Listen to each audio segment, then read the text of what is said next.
Halo, perkenalkan, nama saya Sri Wayuni Laia SHMH. Saya menjadi dosen tetap Universitas Nias Raya pada bulan Agustus tahun 2016 yang sebelumnya bergabung dalam Yayasan Pendidikan Nias Selatan, di mana dulunya terdiri dari 3 sekolah tinggi yaitu STKIP, STIE, dan STIH, yang kemudian pada tahun 2021 bertransformasi menjadi Universitas Nias Raya. Saya mengampu beberapa mata kuliah, di mana salah satunya adalah hukum pajak dengan bobot mata kuliah 3 SKS. Baiklah, saya akan mendeskripsikan secara singkat tentang mata kuliah hukum pajak yang menjadi dasar hukum dalam perpajakan adalah Undang-Undang Nomor 7 Tahun 2021 tentang harmonisasi peraturan perpajakan, di mana pengertian dari hukum pajak adalah seperangkat aturan yang mengatur hak dan kewajiban wajib pajak dan pemerintah selaku pemungut pajak. Mata kuliah hukum pajak penting untuk dipelajari dan dipahami oleh mahasiswa agar mampu menafsirkan, menjelaskan, mengerti tentang fenomena-fenomena pajak dan kasus-kasus terkait atau seputar hukum pajak dan peraturan perpajakan. Adapun ruang lingkup dari pembahasan hukum pajak adalah terkait tentang konsep dasar hukum pajak, asas dan sistem, ketentuan umum, pajak daerah dan retribusi daerah, pajak dalam perusahaan, hutang pajak, tarif pajak, pembayaran, penagihan, pembuktian, sanksi, prosedur, pengadilan pajak, dan pajak internasional. Yang diharapkan kepada mahasiswa dalam capaian mata kuliah ini adalah mahasiswa mampu memahami, mengerti, menjelaskan, mendeskripsikan, dan menganalisa konsep dasar hukum pajak, kemudian fenomena-fenomena yang terkait dengan perpajakan, hutang pajak, pembayaran, penagihan, dan peradilan pajak, serta pajak internasional. Metode pembelajaran yang saya gunakan adalah kolaborasi dari beberapa metode pembelajaran. Yang pertama, metode ceramah, yaitu pemaparan dari saya tentang mata kuliah di mana mengandung deskripsi dari materi kuliah saya. Yang kedua, diskusi, yaitu metode yang saya terapkan, dan ini juga termasuk metode yang sangat baik, yang membuat mahasiswa lebih aktif dan membuat kelas menjadi komunikatif dan tidak membosankan. Membuat mahasiswa juga tidak hanya menjadi pendengar, tetapi juga diberikan kebebasan untuk memberikan pendapatnya. Yang ketiga, komunikasi dua arah dalam bentuk tanya jawab, di mana saya akan memberikan kesempatan kepada mahasiswa untuk bertanya tentang apa yang masih belum bisa dimengerti terkait dengan pertemuan sebelumnya maupun pada minggu yang berkenaan. Nah, pada awal perkuliahan saya juga akan memberikan kontrak kuliah dengan mahasiswa terkait dengan komitmen-komitmen apa yang harus dilaksanakan dalam satu semester agar kelas menjadi disiplin dan teratur. Juga tentang standar penilaian kehadiran 10% untuk kehadiran, yang kedua tugas 20%, UTS 30%, dan UAS 40%. Lalu kemudian saya akan membagikan silabus atau RPS kepada mahasiswa agar mahasiswa mempunyai persiapan dan juga bisa berperan dalam menyiapkan referensinya masing-masing sebagai pendukung bahan ajar yang sudah saya siapkan juga. Cakupan RPS saya juga salah satunya adalah capaian pembelajaran lulusan prodi. Yang pertama, mahasiswa bertakwa kepada Tuhan Yang Maha Kuasa. Yang kedua, mahasiswa dituntut untuk menjunjung tinggi nilai kemanusiaan berdasarkan agama, moral, dan etika. Kemudian, ada aspek penguasaan teoritis mengenai sejarah perkembangan hukum pajak, ciri dan struktur hukum pajak, asas dan norma, dan sistem hukum pajak. Berikutnya yang saya terapkan adalah kemampuan keterampilan mahasiswa dalam mengenal hukum pajak, jenis-jenisnya, kesadaran sebagai wajib pajak, dan pada tahapan tertingginya mampu mengelompokkan atau menggolongkan kasus-kasus terkait dengan perpajakan. Kemudian menganalisis dan mencari solusi atau penyelesaian tentang sengketa-sengketa terkait pajak, dan juga nantinya mencoba untuk melakukan penelitian terkait putusan dari peradilan pajak. Dengan mengidentifikasi kasus hukum melalui dasar yuridis hukum yang bersumber dari hukum positif Indonesia. Capaian pembelajaran mata kuliah saya adalah mahasiswa menguasai memahami, mengerti, memberi pendapat terkait kasus dalam hukum pajak di Indonesia. Rentetan kegiatan belajar mengajar saya di kelas adalah menyapa, lalu menanyakan kabar mahasiswa, lalu kemudian memulai perkuliahan dan memberikan kesempatan untuk mahasiswa agar mengajukan pertanyaan tentang perkuliahan sebelumnya maupun terhadap perkuliahan di minggu yang berkenaan. Saya akan paparkan topik perkuliahan saya selama 1 semester, yaitu yang pertama, konsep dasar hukum pajak, kedua, asas dan sistem hukum pajak, ketiga, ketentuan umum perpajakan, keempat, pajak daerah dan retribusi pajak, kelima, pajak dalam perusahaan, keenam, hutang pajak, ketujuh, tarif pajak, kedelapan, pembayaran dan ketetapan pajak, sembilan, penagihan pajak dan surat paksa, ke-10, pembuktian dan pencatatan pajak, ke-11, sanksi perpajakan, ke-12, prosedur penyelesaian sengketa pajak, 13, pengadilan pajak, 14, pajak internasional. Selanjutnya, saya akan menampilkan video saya saat mengajar lurik di kelas. Selamat pagi. Pagi. Apa kabarnya teman-teman? Sehat. Baik. Hari ini kita masuk kembali dengan mata kuliah kita di hukum pajak. Ya teman-teman, ini sudah pertemuan kedua ya. Minggu lalu kita sudah belajar tentang pengantar hukum pajak. Jadi sebelum saya memulai perkuliahan hari ini, saya mau tanyakan dulu kepada teman-teman, apakah ada hal-hal yang ingin ditanyakan terkait dengan pertemuan sebelumnya sebelum kita masuk pada materi. Silakan. Bu, ya, silakan. Ingin bertanya tentang materi kita yang sebelumnya, Bu. Ya. Ada yang masih belum sedikit paham lagi dari saya, Bu, mengenai apa maksudnya dalam hukum pajak tidak ada kontraprestasi secara langsung pada masyarakat. Baik, ini pertanyaan yang cukup menarik teman-teman. Saya akan coba untuk menjelaskan kembali tentang kontraprestasi yang tidak langsung dirasakan manfaatnya oleh masyarakat dari pemerintah. Jadi ini berkaitan dengan teman-teman, ketika Anda membayar pajak kepada negara, Anda tidak akan tahu itu aliran dananya akan kemana.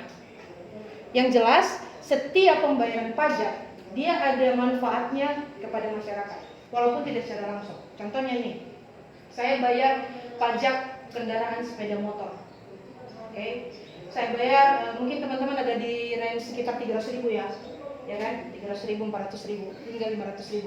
Nah, uang 500.000 itu teman-teman tahu nggak? Itu digunakan pemerintah untuk apa? Apakah langsung berefek ke pribadi Anda atau tidak? Itu maksudnya kontraprestasi langsung. Tetapi kemudian itu diolah pemerintah menjadi pembangunan jalan. Kemudian diolah pemerintah menjadi fasilitas-fasilitas publik seperti rumah sakit, puskesmas, taman, ya kan, jalan raya, itu yang paling penting. Nah, jadi ketika Anda menikmati jalan raya itu hasilnya dari pajak yang Anda bayar. Nah, seperti itu ya. Sudah bisa dipahami, Pak? Baik. Baik. Oke, kita lanjutkan dulu sebentar perkuliahan kita sebelum kita masuk lagi nanti pada ruang diskusi. Coba teman-teman perhatikan sebentar slide yang sudah saya bagikan ya. Di atas slide sana ada tentang fungsi pajak.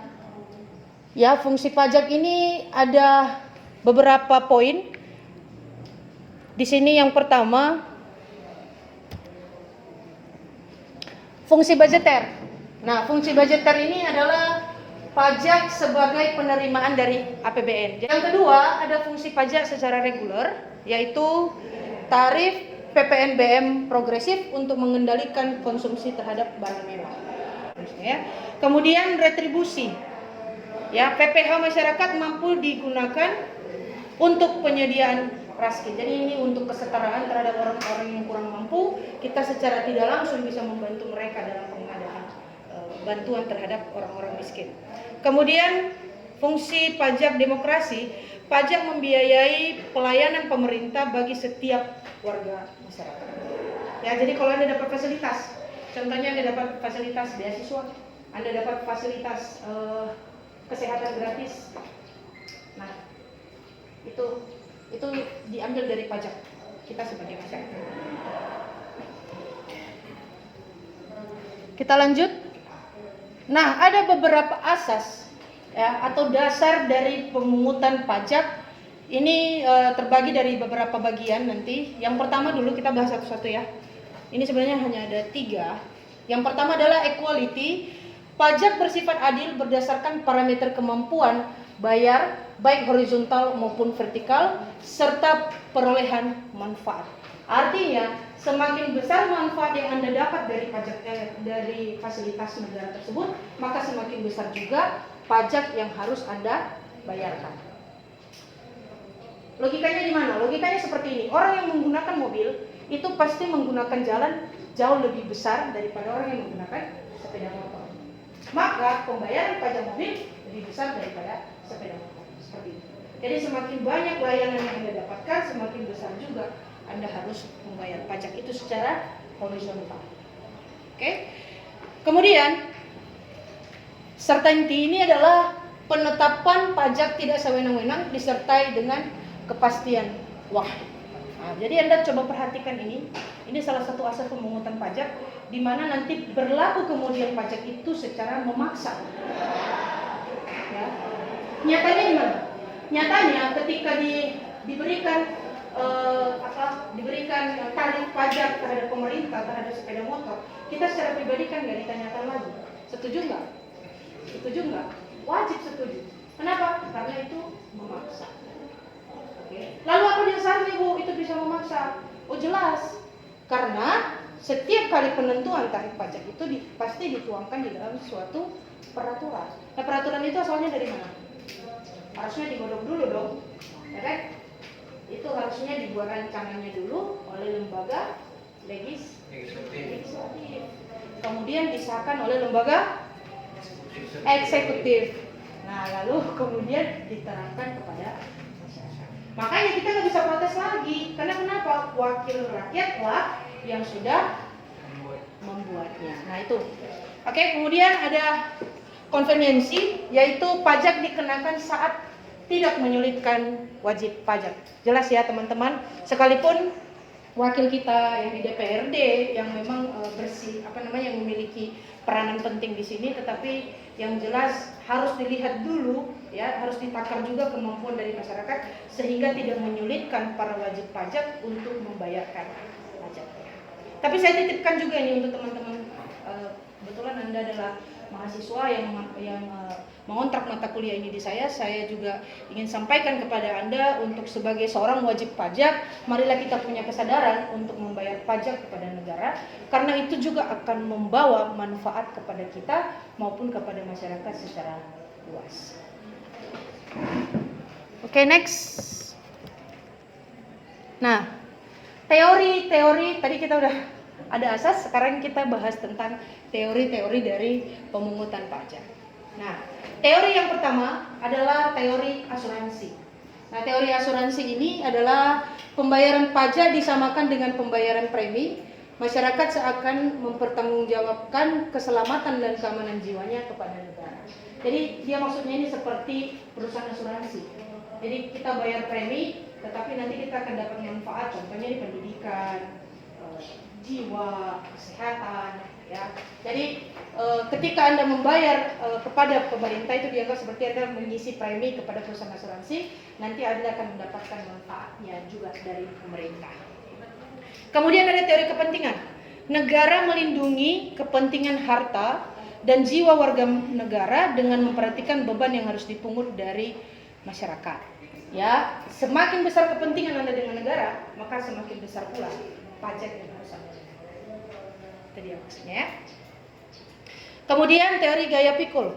Setiap orang dikenakan pajak dengan bobot sesuai dengan gaya pikul dengan ukuran besarnya penghasilan dan pengeluaran seseorang.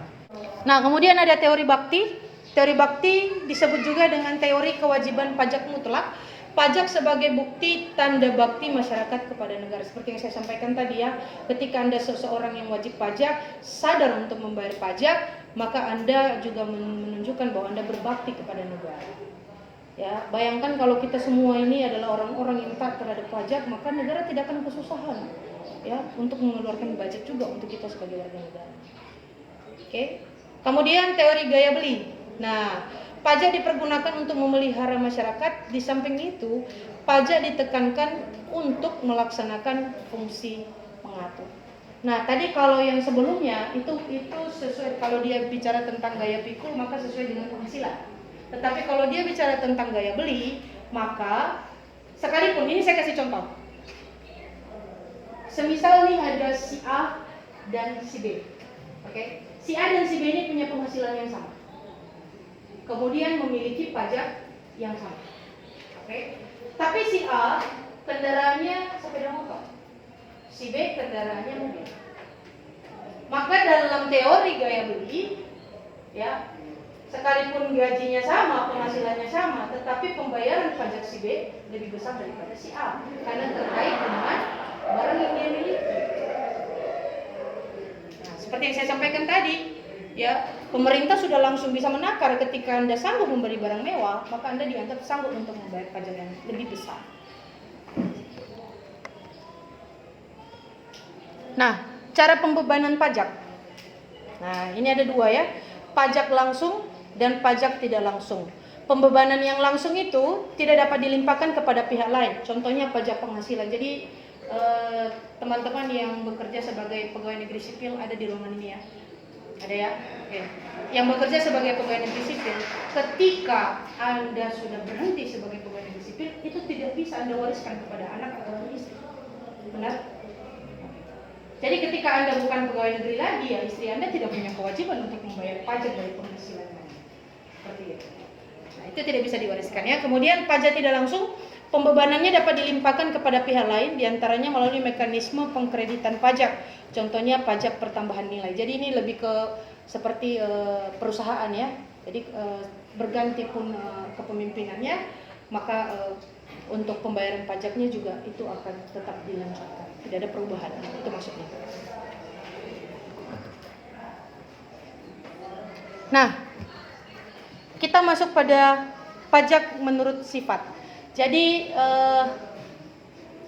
saya akan coba untuk menjelaskan ini secara cepat dengan teman-teman. Karena apa? Karena di pertemuan sebelumnya saya sudah membagikan silabus, ya.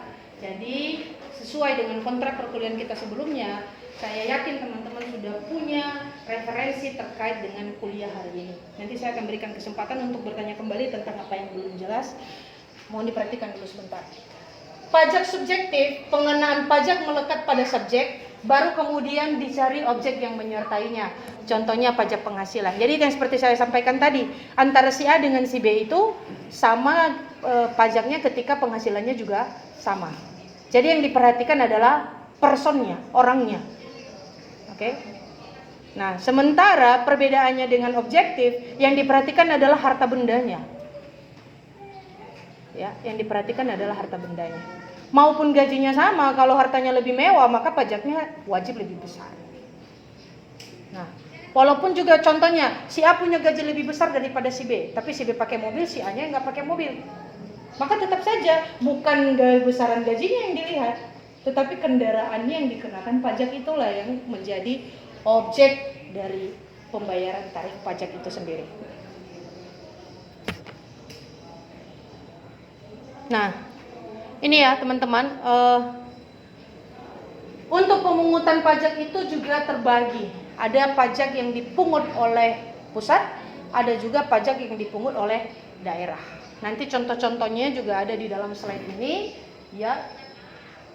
Kalau pajak pusat, pemungutan dan pengelolaan pajak dilaksanakan oleh pemerintah pusat. Oke, contohnya pajak penghasilan, ya, bea materai. Nah, ini juga perlu saya singgung kembali kepada teman-teman ya, bahwa keabsahan dokumen bukan ditentukan oleh materai. Tapi kegunaan dari materai itu adalah menyatakan bahwa dokumen tersebut sudah dikenakan pajak oleh negara. Jadi jangan ada yang salah paham lagi tentang kegunaan materai ya. Jadi kalau ada surat, ini dua surat, kamu bandingkan, oh yang satu pakai materai, yang satu tidak. Oh yang satu sah, yang satu tidak sah. Bukan itu penentuan sah atau tidaknya sebelumnya. Ya, tetapi kegunaan materai itu hanya sebagai tanda bahwa dokumen tersebut sudah dikenakan pajak oleh negara. Kemudian pajak daerah. Pemungutan dan pengelolaan pajak dilaksanakan oleh pemerintah daerah baik di tingkat provinsi maupun kabupaten. Ya, contohnya pajak kendaraan bermotor dan bea balik nama kendaraan bermotor. Itu yang menariknya adalah provinsi. Ya, jadi kalau Anda bayar pajak kendaraan bermotor Anda, maka uangnya itu masuk ke pemerintah provinsi. Lalu jadi apa, Bu? Ya jadi jalan provinsi. Kita punya jalan provinsi kan di daerah sini. Nah itu dia. Jadi langsung efeknya ke situ. Nah kemudian pajak reklame, pajak hiburan, pajak rumah makan atau restoran, kemudian pajak hotel, pajak radio, itu semua masuk ke kabupaten. Oke. Itu sih bisa diatur di dalam bentuk peraturan daerah tentang seberapa besar persentase pajak di setiap item yang tadi disebutkan di sini.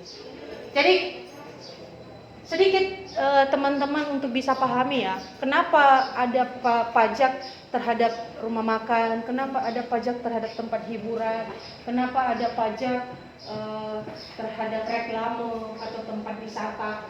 Jadi gini teman-teman, pemerintah menganggap bahwa orang-orang yang makan di restoran adalah orang-orang yang punya uang, maka mereka sanggup membayar pajak. Seperti yang saya sampaikan tadi, gaya hidup kita, barang yang kita punya itu menentukan besaran pajak yang harus kita bayar.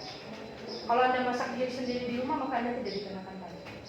Tapi kalau Anda makan di restoran, Anda dianggap sanggup untuk membayar pajak. Ya, begitu juga dengan tempat hiburan, karaoke, mungkin KTV ya, KTV, kemudian hotel juga. Kalau Anda tidur di kamar sendiri tidak ada pajaknya, tapi Anda tidur di hotel, Anda wajib membayar pajak.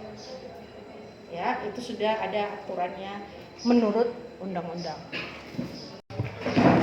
Baik, berikutnya jurisdiksi pemungutan pajak. Ini tentang aturan terhadap bagaimana pemerintah memungut pajak dari masyarakat. Jadi coba perhatikan di slide-nya itu teman-teman. Itu yang pertama, jurisdiksi kebangsaan menyatakan bahwa pemerintah berwenang atas pemungutan pajak terhadap warga negara ataupun bukan warga negara serta penduduk atau bukan penduduk. Jadi pemerintah itu boleh mengambil pajak walaupun itu bukan warga negara Indonesia. Maksudnya terhadap bule-bule asing, warga negara asing yang datang ke Indonesia, baik itu mau liburan maupun itu mau berinvestasi maupun itu mau berbisnis, pemerintah Indonesia memiliki hak untuk mengambil atau memungut pajak dari warga negara asing. Ya, demikian juga dengan warga negaranya. Walaupun jadi begini, ini kita kan liburan nih, tapi KTP-nya masih KTP Amerika. Apakah orang Indonesia, apakah pemerintah Indonesia boleh mengambil pajak? Boleh. Ya, selagi itu berada di wilayah teritorialnya NKRI. Ya, jadi mereka mau nginap di hotel yang ada di Sorake sana, ya mereka dikenakan pajak oleh pemerintah Kabupaten Selatan, walaupun KTP-nya dia pakai KTP Amerika. Jadi itulah maksudnya dari yurisdiksi kebangsaan. Kemudian yurisdiksi tempat tinggal menyatakan bahwa pemerintah berwenang atas pemungutan pajak terhadap penduduk baik warga negara ataupun bukan warga negara. Nah, ini kalau dia semisal berdomisili di Indonesia, ada yang karena perkawinan campuran, ya, maupun dia warga negara asing ataupun dia warga negara Indonesia, Indonesia berhak untuk melakukan pemungutan pajak, ya. Itu kalau dia tinggal atau menetap di Indonesia. Kemudian jurisdiksi sumber menyatakan bahwa pemerintah berwenang atas pemungutan pajak terhadap segala objek yang bersumber dari negara yang bersangkutan. Nah, jadi Indonesia berhak untuk memungut pajak terhadap objek yang masuk ke Indonesia. Jadi termasuk itu ya, seperti mobil-mobil merek luar yang masuk ke Indonesia. Kendaraan, maksudnya kendaraan-kendaraan maupun itu alat telekomunikasi seperti handphone, ya. Itu merek dari luar tapi pajaknya dikenakan oleh negara Indonesia ketika dia masuk ke dalam wilayah Indonesia. Jadi itu sudah berkaitan dengan cukai ya. Cukai terhadap barang-barang yang masuk ke Indonesia. Nah, Ini akan menjadi bagian dari pembahasan kita di minggu depan. Saya akan berikan sedikit kisi-kisi ke teman-teman supaya teman-teman minggu depan bisa mencari referensi terkait dengan ini. Yang pertama adalah pembahasan kita minggu depan adalah tentang hapusnya utang pajak. Ya, itu adalah pembayaran kompensasi daluarsa, pembebasan dan penghapus. Nanti teman-teman bisa mencari referensi tentang pengertiannya supaya minggu depan kita sudah bisa langsung menjelaskan tentang apa yang teman-teman kurang pahami dari bahan ini. Nah, untuk referensi dari pertemuan kita hari ini saya menggunakan buku dari Fitriandi ya, yang berkolaborasi dengan Primandita. Ya, teman-teman boleh catat, nanti bukunya boleh dicari ya.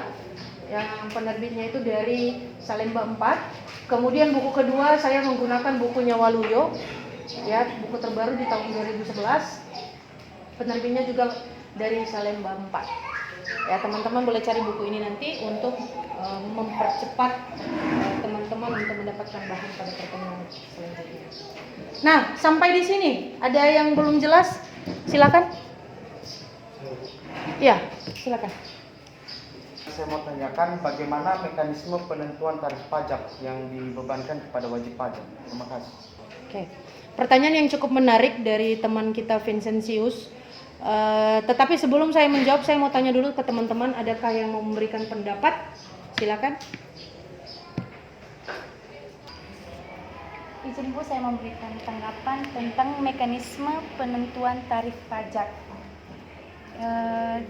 Yang pertama ditentukan dari jenis pajak, dilihat dari kemampuan masyarakat, disusun dari trias politika yaitu legislatif, yudikatif, dan eksekutif, dan dituangkan pencantuan dari wajib pajak. Sekian, terima kasih. Baik, pendapatnya cukup baik, tapi saya akan coba untuk menarik kesimpulan dari apa yang sudah diberikan tanggapan oleh Maria tadi berkaitan dengan penentuan tarif pajak itu. Vincent, itu adalah yang paling pertama dulu dilihat siapa yang menjadi objek dari pajak itu sendiri. Artinya ketika pemerintah menentukan tarif pajak dari masyarakat, maka pemerintah harus melihat dulu kemampuan dari si wajib pajak. Berapa sih sebenarnya yang sanggup dibayar oleh wajib pajak tersebut dan tidak memberatkan dia dari kepentingan pribadinya. Ya, itu dulu yang paling pertama, kemampuan dari subjek pajak itu sendiri. Kemudian yang kedua adalah dilihat dari kedudukan. Ya, kedudukan wajib pajak itu seperti yang saya sampaikan tadi, sekalipun secara subjektif dia sudah jelas kemampuannya, tapi perlu juga dilihat objeknya apa pengenaan pajak itu. Ya, objeknya terhadap pengenaan pajak itu adalah terhadap harta kekayaan yang dimiliki oleh seseorang. Nah, lalu kemudian ya, setelah pemerintah melihat dua hal tersebut, maka pemerintah berkolaborasi dengan yang ini yang disampaikan tadi ya, terhadap dengan trias politika. Ya, di sana ada lembaga legislatif yang mengetahui langsung bagaimana kemampuan masyarakat itu, ya, melihat kemampuan masyarakat tersebut terhadap pembayaran pajak. Lalu kemudian mereka merancang, ya, dibahas bersama seperti apa kesanggupan bayar dari masyarakat. Lalu kemudian disahkanlah oleh badan eksekutif dan dituangkan dalam bentuk undang-undang yang memaksa terhadap warga negara sebagai wajib pajak. Bisa dipahami? Baik, terima kasih. Jadi demikian pertemuan kita hari ini teman-teman. Terima kasih atas perhatiannya. Selamat pagi.